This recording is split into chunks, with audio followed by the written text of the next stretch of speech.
You're listening to Up an Octave, a podcast by Sonivia, the podcasting agency that believes that women and non-binary people deserve to take up space in the podcasting industry because our thoughts, voices, and stories matter.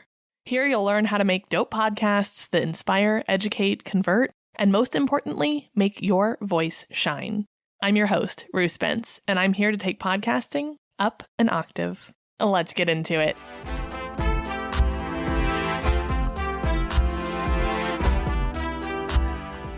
Hello, and welcome back to Up an Octave. Today, we are busting some podcasting myths, and I am so excited to get into this one because I want to dispel a lot of the misconceptions that I hear from clients, from podcasters who reach out to me, and from people who even just passively consume podcasts. So, without further ado, let's start busting.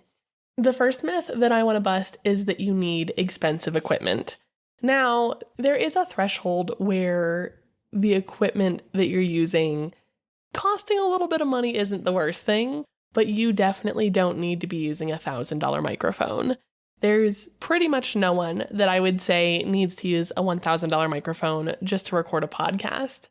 I really like sticking within the $50 range when you're just getting started out, especially if you don't have the proof that you're going to love doing this and want to stick with it. And, if you want to evolve and grow later, that's always an option. But even at that point, I always recommend checking out eBay or Reverb or Facebook Marketplace and finding gear that's secondhand. A lot of times it's been well taken care of and will sound just as good as it did the day that it came out of its box. My microphone is secondhand. My interface is secondhand. Most of my gear is secondhand. And that's also, you don't need all of those things necessarily. You can really just get started with a cheapo microphone and rock it out.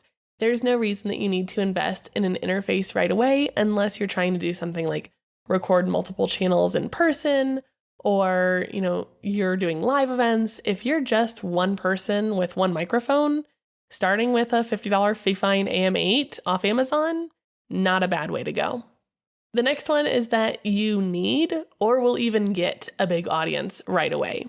Now, there are definitely people who skyrocket into stardom pretty much right away, but typically those are going to be people who already have a big following or who have some serious marketing money.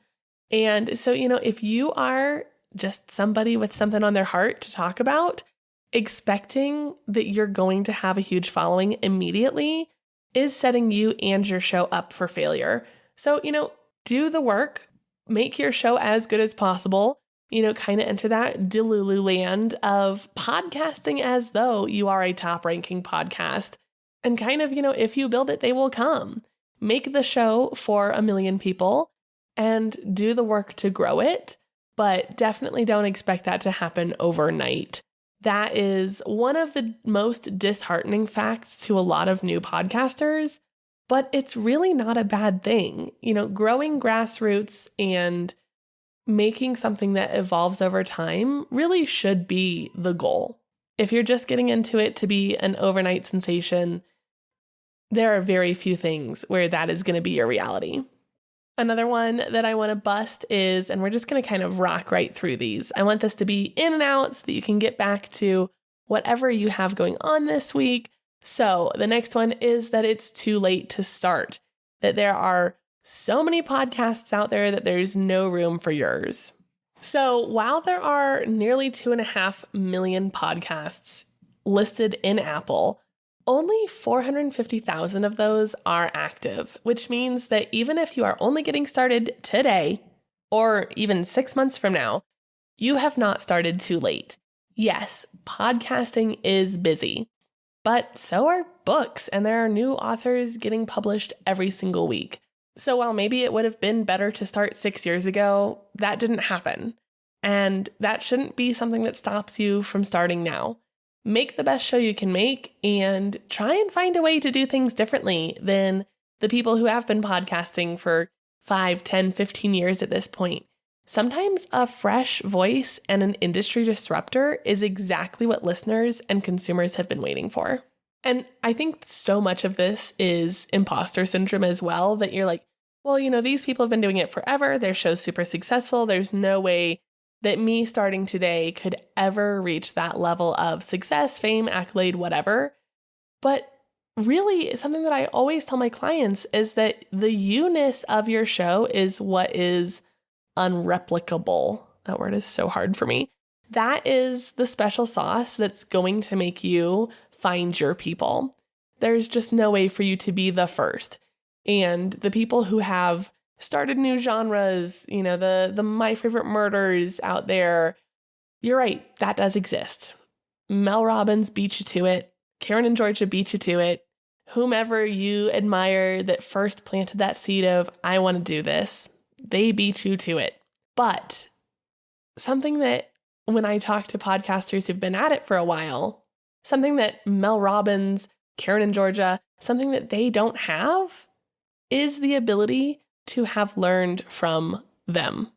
So you can see from episode 1 to episode 250, what are they doing differently? What didn't work so well? When did they get successful? You have that data that you can study to then avoid some of those pitfalls, make better mistakes. So that's why I'm never going to say that it's too late to start. As long as podcasting exists, you still have time to get into the game. The next one is that your episodes have to be a set length. Now, if you are, in your intro promising, this is going to be an hour of meditation, or this is going to be an hour-long conversation with my guest, then yeah, it probably needs to be an hour. But holding yourself to some arbitrary number for your episode length doesn't do anyone any favors. And honestly, I find the most success with my clients when they do mix it up. When they have an hour and a half long conversation with a really kick-ass guest, and then when they have a 15-minute solo episode, because people don't always have the same time commitment. And there may be people who are like, I really want to spend some time with this creator, but I only have a 20-minute drive to do it. And so having that diversified length is going to catch different people at different times. And if there are people who are like, man, I do want to listen for an hour and a half, great. They can binge. They can listen to 3 of your 20-minute long episodes. Or, if there's someone who's like, I typically love the long episodes, but I'm really, it's go time for me, they can just kind of tune into one of your minis. So there's definitely no length of time. We do see from a data perspective that podcasts that average about 20 minutes are the most successful and have the most listening retention, where people are actually listening to the whole episode, which does kind of help with getting your podcast pushed. That's definitely a topic for a different day. But having people complete your episodes, we typically see about 22-minute long episodes being the most listened. And a lot of that has to do with the average length of commute, because so many people do listen on their commute. But I'm a big fan of mixing it up, doing what you need to do, and kind of just getting in and getting out. If you only have 40 minutes of information to share, trying to drag that out into an hour is going to feel like you were just rambling, like you were trying to fill time. And because podcasts are not syndicated like for television, you don't have to have that length. Now, this can sometimes change a little bit if you are beholden to sponsors because they want things to run at a certain point. But if you are self-monetized or not monetized through traditional sponsorship, you are free to run your show however feels right. So make that 5-minute episode, make that 2-hour-long episode, make the episode that feels right and takes the length of time for you to share the information that you need to share. There are people who love long episodes. There are people who hate long episodes. Your show will find its people. The next myth is that you have to be an expert. And I think that Jonathan Van Ness is a great example of this with their show Getting Curious, where they have a question about something and they find an expert to interview. And what's great about this is that you get to learn right alongside them. And, if you are a JVN fan, if you love Queer Eye, if you've read their books, you kind of feel this kinship in that it's like, wow, this person who I admire, who I think a lot of, also doesn't have the answer to this. And so it makes you feel like less of a novice for not knowing. And so I really like that kind of model or approach to it. The other one that I want to reference is Sawbones with Dr. Sydney McElroy and Justin McElroy. They have a fabulous show about medicine. It's a funny show, but Dr. Sydney McElroy is obviously a doctor. And so she has this medical knowledge. And then her husband, Justin, is just a guy. And so, he gets to ask her these questions, or they'll talk about a topic and he'll be able to be like, hey, as a non-doctor person, can you walk me through this? And so, you get the expert, but you also get the non-expert. And that helps people at any level of knowledge of the topic feel seen and feel like they are getting something out of it. There are going to be times where it's beneficial to be an expert. If you are positioning yourself as an expert, that is where it's helpful to have that knowledge and to have that positioning. I think even the best experts, though, still want to learn and still ask questions. Obviously, on this show, I am positioning myself as a podcasting expert. I know a heck of a lot about podcasting. I've been in the industry for years. I will never say I know everything, and I will never say that my way is the right way. I am always eager to learn. That's part of why I love doing my Pass the Mic series, and I'm always kind of behind the scenes educating myself on what's changing, what's happening differently, but I know that there is a lot for me to learn always, especially in an industry that is moving and evolving as fast as podcasting does. And so because of that, I can both be the expert, but also say, hey, I'm learning this new thing and I want to tell you about it. I can say, hey, I'm an expert, but I just met this person who does things very differently from me, and give value, but also receive value. I think so often with podcasting, there's so much focus on just the listener experience. But if your podcast is not also changing you and helping you grow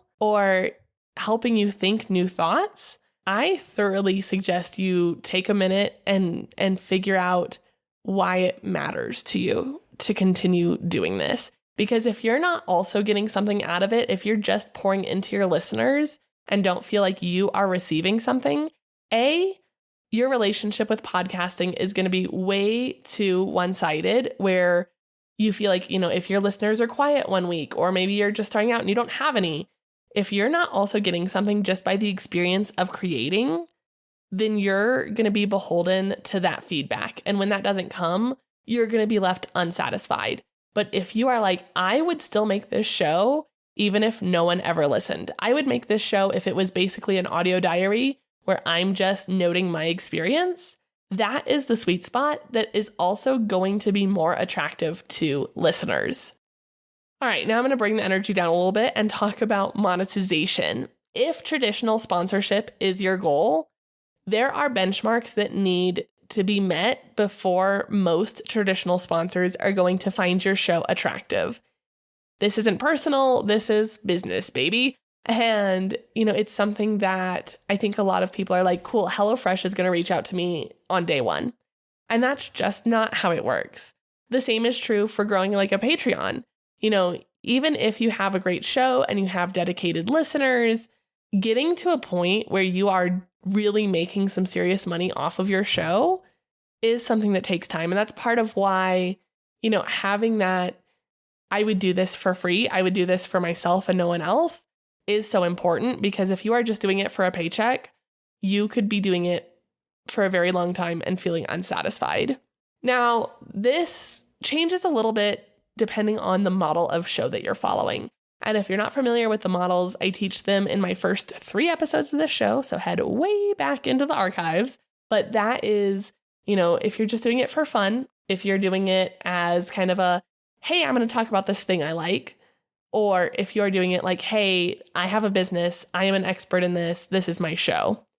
If you are doing the funneling model, which is, hey, you should do something with my business, whether that's buy a product for me or hire me for copywriting, whatever that looks like, that typically monetizes itself first. Within, I would say probably 2 or 3 weeks of having my show, having this particular podcast, I got a client from it. And, I'd already had a slight social media presence at that point. But I had someone say, hey, I found your podcast, and they booked a discovery call with me, and then they became a paying client. So that style of monetization happens often a lot sooner than waiting for BetterHelp to reach out to you. Another myth that I want to bust is that podcasting is easy. Podcasting can be easy, but I think too many people think, oh, well, you just get on a microphone and you talk. And you can hear any of my other episodes to hear why that's not necessarily true. But, what people who don't create shows forget about is all of the things that happen off mic.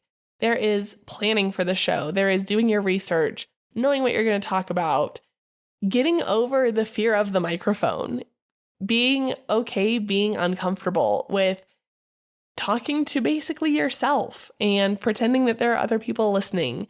And then, getting out there on social media, learning how to upload an episode to your host. All of these things are new skills that it's more than just talking into a microphone. We haven't even talked about editing, learning how to edit for your voice. All of I'm like in my JoJo Siwa era. This cold is like lingering. Dream guest on my podcast? Sorry. Okay. I'm done being absolutely unhinged. But, there are so many things that go into it, and your voice is one of them. I mean, even right here where I am right now, do I wish that my voice sounded a little bit better? Sure.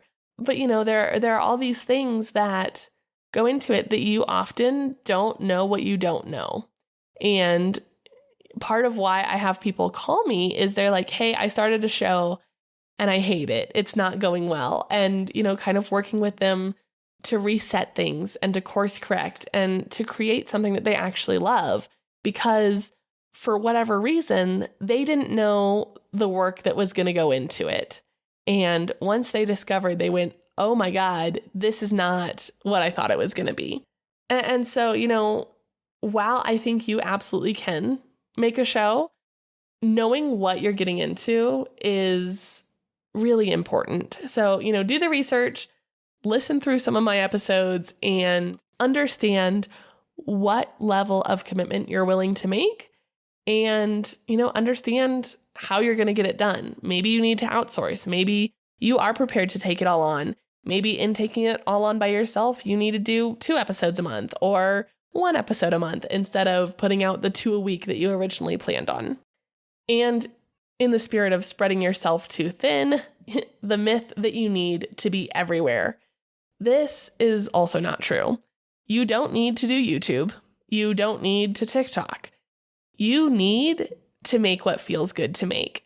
And I say feels good with an asterisk because oftentimes you will be stretching yourself and, you will get a little uncomfortable. Maybe you'll make reels on Instagram for the first time and that'll feel really weird. But getting out there doesn't mean getting all over out there. Identify a platform or 2 that it feels good to promote on and let the rest be. I try as I might. I'm not a LinkedIn girly. It just does not feel good to me to be on LinkedIn. I don't know. I don't really know how it works. It's hard to find my people. I feel weird posting there. Yeah, it's just not my vibe. But I love Instagram. Instagram is my happy place on the internet. So that's where it feels good to spend my time. Even though I'm a business-oriented podcast and LinkedIn might be really great for me, I'm just not going to really post there. Maybe occasionally I will, but it's never going to be the place where I spend my time. All right, to bust the myth that podcasts are only for celebrities or big brands or influencers. Like we talked about earlier, yes, if you have a big following already, you are going to see success more quickly. But that's not the only route. And it's important to identify if you even want to be a top-ranking podcast. There are some people who that's just not going to be important to. For me, I don't ever care if I am ranked number 1, because what's important to me is that I find my people. And that's what my show has done. I have found my people and I continue to find my people. Is that ever going to make me Joe Rogan? Probably not. And that's okay. I'm really glad that you're here. But no, having a following makes you more readily identifiable, but you can absolutely just be little old you and start a show that blows up and that finds its people, finds its vibe, and even, yes, gets monetized. And the final myth that I want to bust is that podcasting is just for fun. While the fun model is definitely something that is totally viable, it's not the only way. You can absolutely monetize, and yes, you can even make podcasting your full-time job. Is it hard? Yes, but what job isn't? You have to do the work. I think so often, and this kind of goes back into one of the other myths, is that you're going to have overnight success, is that it's easy, is that you just sit down at your microphone for an hour and then you become a millionaire. That's just simply not how it works. There is a lot of behind the scenes that goes into it. I will say for my first show, it was definitely a part-time job in terms of how many hours I would put into it a week. Between researching, because it was such a research-heavy show, and actual production, and then doing all the editing, doing the social media promotion, finding collabs, that was a lot of work. And, while it was something that was on track to become really lucrative, it took a lot of work. And, even with this show, it's only a small part of my business, but it is something that I commit to. And so, understanding that if you work it, it will work. That's a huge part of it, but also, not just hoping. It's kind of one of those things that you can't just will your way into your podcast being successful, and certainly not into it becoming successful enough for you to be like, hey, podcasting is my full-time thing. So go easy on yourself, but have realistic expectations. I really hope that this has helped you kind of get a more realistic look at what podcasting can actually look like for you, for your show, for your goals, to be a little kinder to yourself, and, maybe to make some bigger dreams. So thank you so much for listening. I do want to let you know that I have decided that it feels really good to take the summer off from producing the show. And yes, you are hearing that live from the queen of consistency herself. This is something that I've talked a lot about is, uploading and not pod fading. But something else that is important to know is when you're at your limit and when things stop feeling good. That was a huge part of the conversation with Shelby Forsythia on one of my Pass the Mic episodes. And I'm just in a place where I want to spend more time outside in the summer and not under headphones. And so I also want that for you. Take the summer to, if you're new to the show, you can binge my backlist and get caught up. And, create something amazing over the summer, but I am going to spend more time poolside and more time with my little. I'm still, as always, offering free consultations, so you can find information about how to set one of those up in the show notes. But other than that, you'll see me on Instagram at Sonivia Studios, and I will be back here in September. Have a fabulous summer. Thank you so much for sticking with me, and thank you for helping me take podcasting up an octave.